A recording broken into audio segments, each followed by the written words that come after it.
నమస్తే బ్రో. నమస్తే. సో ఇప్పుడు ఇండియా పాకిస్తాన్ మధ్యన సీజ్ ఫైర్ అని ఒక ఒప్పందం జరిగినట్టు తెలుస్తుంది. అసలు ఉగ్రవాదం పెంచి పోషించే పాకిస్తాన్ ని అసలు నమ్మే అవకాశం ఉందంటారా? అది మన ఇండియా వాళ్ళు నమ్మితే మాత్రం మన మూర్ఖులమే. ఎందుకంటే పాకి నా కొడుకులు మంచోళ్ళు కాదు, తల్లు పాలు తాగి పన్ను మీద తన్నే టైప్ నా కొడుకులు అన్నమాట. బట్ వాళ్ళు ఎక్కడ కనబడి చంపేయాలన్నమాట. అలా రూల్స్ పెట్టుకుంటే మనం బాగుపడతాం. లేకపోతే ఇప్పుడు బయట జరిగింది 21 మంది 23 చనిపోయి చెప్తున్నారు అనమాట. ఇప్పుడు రేపు మన ఫ్యామిలీతో వస్తే అప్పుడు మీద శాంతంగా ఉండలేము కదా. కాబట్టి మనం యుద్ధం చెయ్యాలి. అంటే శాంతంగా ఉండడం మంచిది కదా. ఈ విధంగా యుద్ధాలు చేస్తే దేశాలే పాడైపోతాయని కూడా కొంతమంది అంటున్నారు. సో అంటే వాళ్ళ దేశం మీదకి వెళ్ళదు ప్రాబ్లం. మన దేశం వచ్చింది కాబట్టి మన ప్రాబ్లం తెలుసు కాబట్టి అది మనకు తెలుసు ఆ విషయం.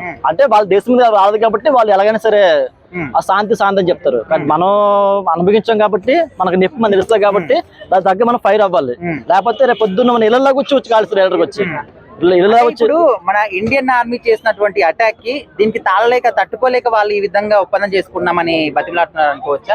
భయపడ్డారు అనుకోవచ్చా? అఫ్కోర్స్ అనుకోవచ్చు. వాళ్ళు భయపడుతున్నారు. వాళ్ళు భయపడుతున్నారు కాబట్టి రాజుకి వస్తారు అన్నారు వాళ్ళు. లేకపోతే రాజుకి రారు కదా వాళ్ళు భయపడుతున్నారు వాళ్ళు. సో ఇప్పుడు మన ఇండియన్ గవర్నమెంట్ ఇంకో మాట కూడా చెప్పినట్టు తెలుస్తుంది.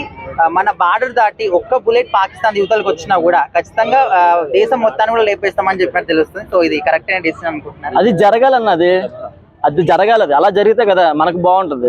ఇప్పుడు చనివేస్తే రేపొద్దున ఇంటికి వచ్చి కాలుస్తారు, ఇంటికి అందరూ చంపేస్తారు.